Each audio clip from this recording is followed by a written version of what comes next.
अस्सलाम वालेकुम व्यूवर्स, कैसे हैं। उम्मीद करती हूँ कि अल्लाह ताला के फ़ज़ल व करम से आप सब खैर व आफ़ियत से होंगे। हम भी अल्लाह ताला के फ़ज़ल व करम से खैर व आफ़ियत से हैं। आज मैं आपको देसी घी बनाने का बिल्कुल आसान तरीका बता रही हूँ। जिस तरह मलाई इसको जमा के दही बनाते, दही से मक्खन बनाते, वो प्रोसीजर जो है काफ़ी हद तक लंबा हो जाता है और उसमें घी ज़ाया होने का भी अंदेशा हो जाता है। लेकिन जो मैं तरीका आज आपको बता रही हूँ वो बिल्कुल आसान है। इंशाल्लाह देसी घी भी बनेगा, इसके साथ बहुत ज़बरदस्त मिठाई भी बना के दिखाऊंगी मैं आपको। ये मेरे पास 2.5 से पौने 3 किलो जो है मलाई है, जो नॉर्मल ताज़ा दूध घर पे आता है। ये उसकी मलाई है जिसे मैंने फ्रीज़र में रख के जमा कर लिया। आपकी कढ़ाई है या जो भी बर्तन जिसमें आप बना रहे हैं, नॉन स्टिक में बनाएं तो ज़्यादा अच्छा है, लगने का अंदेशा कम होगा। पहले कढ़ाई को अच्छा सा घी लगा के ग्रीस कर लीजिएगा। अब मैं इसको चूल्हे पे पकने के लिए रख रही हूँ। कढ़ाई के नीचे मैंने चूल्हा जला दिया है। ये देखिए, ये आंच इस वक्त इतनी है, मीडियम है। अब जैसे ही ये उबलना शुरू हो जाएगा फिर मैं इसकी आंच को मीडियम से थोड़ा कम करूँगी। मैं मुसलसल इसको चलाती रहूँगी।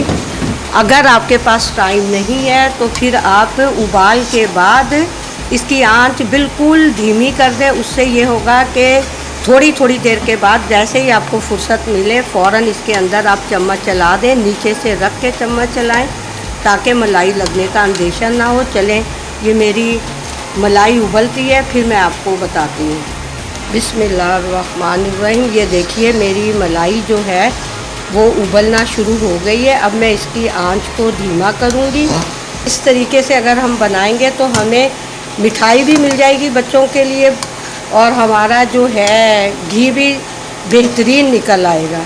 ये जो किनारों पे मलाई लग रही है इसको बस आप स्क्रैप करते जाएं। नीचे से रख के चम्मच आपने चलाना है ताकि नीचे आपकी मलाई लगने ना पाए। बिस्मिल्लाहिर्रहमानिर्रहीम। ये देखिए, ये हमारा जो है खोया तकरीबन तैयार होने वाला है। इस कंडीशन में ये आ गया है। ये देखें, ये पूरा देसी घी जो है ये आ गया है इसमें। अब मैं इसको थोड़ी मीडियम से तेज़ आंच पे इसको पका लूँगी। बिस्मिल्लाहिर्रहमानिर्रहीम। ये देखिए, ये हमारा जो है बिल्कुल घी तैयार हो चुका है। अब मैं इसको घी अलग कर लूँगी और जो इससे मावा मिलेगा वो अलग हो जाएगा।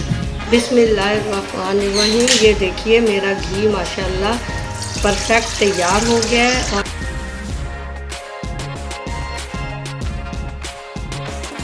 ये जो है अब मैं इसको चम्मच से दबाऊंगी तो इसके अंदर घी जो है वो सारा निकल आएगा। बिस्मिल्लाहिर्रहमानिर्रहीम। ये देखिए, ये मेरा घी माशाल्लाह ये तकरीबन 1 किलो से 1 छिटांक ऊपर ही है, कम नहीं है। और ये मावा है। ये देखिए, जो मैंने मावा बनाया है इससे मैं मुख्तलिफ़ मिठाइयाँ बनाती हूँ। अपना बहुत सा ख्याल रखिएगा, दुआओं में याद रखिएगा। अल्लाह हम सबका निगहबान, अल्लाह हम सबको खैर व आफ़ियत से रखे, अपनी अमान में रखे। अल्लाह हाफिज़।